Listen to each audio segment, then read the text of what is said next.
दोस्तों, जय माता दी। मेरा और मेरे यस म्यूजिकल ग्रुप में आप सभी का बहुत बहुत स्वागत है। जितने लोग हमारे चैनल से जुड़े हैं सभी को तहे दिल से धन्यवाद है। सबके लिए मैं मंगल कामना करती हूँ, सब लोग स्वस्थ और मस्त रहें।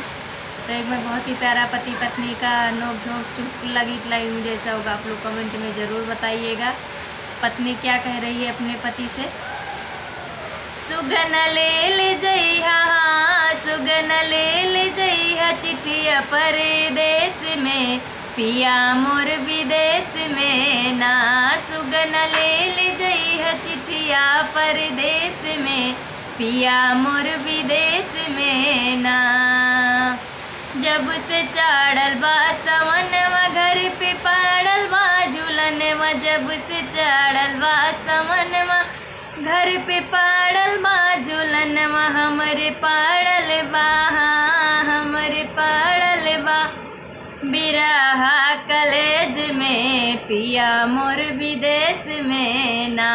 हमरे पड़ल बा बिरहा कलेज में, पिया मोर विदेश में ना।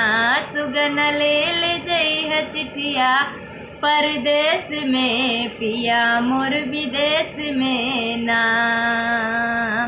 बहे पूर्वी बयार आव याद तोहार, बहे पूर्वी बयार आव याद तोहार। हम तो रहेली, हाँ हम तो रहेली सैया पगली भेष में, पिया मोर विदेश में ना।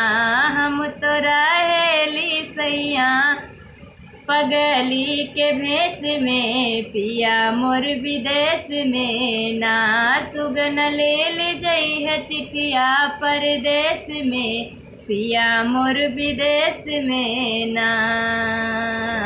दुखी बाटी दिन रात ना घोटात रोटी भात, दुखी बाटी दिन रात ना घोटात रोटी भात। नहीं लागल बा, हाँ नहीं लागल बा हमरो परदेश में, पिया मोर विदेश में ना।